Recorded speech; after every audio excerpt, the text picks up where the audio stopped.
Hello everyone. I have a 2008 Chevy Trailblazer.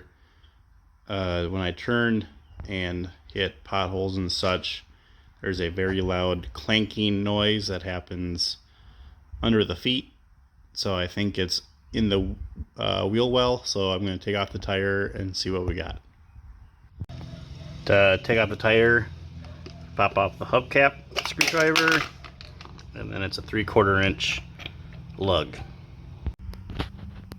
So the sway bar end link connector here is busted down here at the bottom, so I'm going to go ahead and replace that.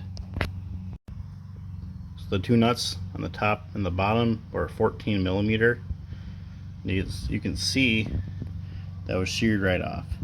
So I'll just replace it with the new one and we should be good to go.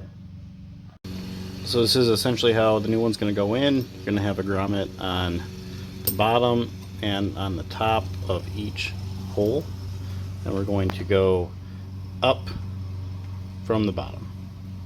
So I'm midway through, grommet bottom, grommet top, washers on the outside, and I'll put this through, and then I'll put the last grommet over the top. So I got the new end link connector in, just do the top. I'll put a socket on the bottom, wrench on the top, and tighten her down.